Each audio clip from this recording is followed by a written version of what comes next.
রাশিয়ার কোনো ব্যাংকের শাখা বাংলাদেশে না থাকায় দেশটির সঙ্গে বাণিজ্যিক লেনদেনে খরচ ও সময় দুটোই বাড়ছে। এমন বাস্তবতায় ঢাকায় রাশিয়ার ব্যাংকের শাখা চালুর প্রস্তাব দিয়েছে স্থানীয় উদ্যোক্তারা। সোমবার রাজধানীতে এফবিসিসিআই আয়োজিত রাশিয়া বাংলাদেশ যৌথ ব্যবসায়ী বৈঠকে এসব প্রস্তাব দেওয়া হয়। এ সময় দ্বিপাক্ষিক বাণিজ্য বাড়াতে রাশিয়ার কর কাঠামো নমনীয় করারও তাগিদ দেওয়া হয়। ওয়ালটন ফ্রিজ কিনে অনেকের মতো আপনিও হয়ে যেতে পারেন মিলেনিয়াল। সেরা পণ্যের সেরা অফার। এক দশক আগেও রাশিয়ার সাথে বাংলাদেশের দ্বিপাক্ষিক বাণিজ্যের পরিমাণ ছিল ৭০ কোটি ডলারের মতো, যা এখন পৌঁছে গেছে ১০০ কোটি ডলারের কাছে। রপ্তানি উন্নয়ন ব্যুরোর তথ্য মতে ২০২২-২৩ অর্থবছরে বাংলাদেশ রাশিয়াতে তৈরি পোশাক সহ অন্যান্য পণ্য রপ্তানি করেছিল ৪০ কোটি ডলারের, আর দেশটি থেকে সার, গম সহ অন্যান্য নিত্যপণ্য মিলিয়ে আমদানি হয়েছিল ৫০ কোটি ডলারের। যদিও এফবিসিসিআই মনে করে বাণিজ্যের এই পরিধি আরও অনেক বাড়ানোর সুযোগ রয়েছে। তাই ঢাকায় সফররত রাশিয়ার ব্যবসায়ীদের এদেশে বিনিয়োগের আহ্বান জানানো হয় এই আয়োজনে। We encourage Russian investment in Bangladesh, especially economic zones, pharmaceutical in sectors like infrastructure, energy and manufacturing.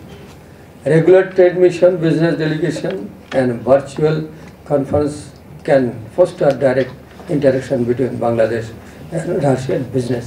দুই দেশের ব্যবসায়ীদের এই সভায় আলোচনা হয় দ্বিপাক্ষিক বাণিজ্যের সম্ভাবনা ও বিদ্যমান সমস্যা নিয়ে।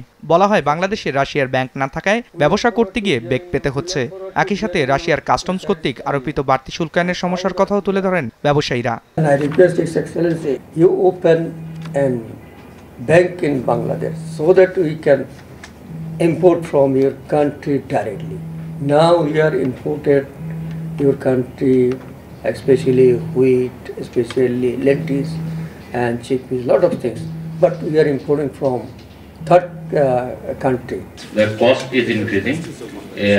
Nowadays, it is almost impossible to get payment from Russia also. Once we have seen that we did not get payment from Russia because of sanction fear of local and international banks. Russian customs don't accept these GSP facilities or any other tax privileged. I think just if you can give us the opportunity, then that we can increase our volume of the business. অনুষ্ঠানে রাশিয়ার পক্ষ থেকে জানানো হয় লেনদেনের সুবিধার্থে নিজেদের ব্যাংকের একটি শাখা বাংলাদেশে চালু করতে চায় তারাও। এজন্য ইতিমধ্যে বাংলাদেশ ব্যাংকের সাথে আলোচনাও করা হয়েছে।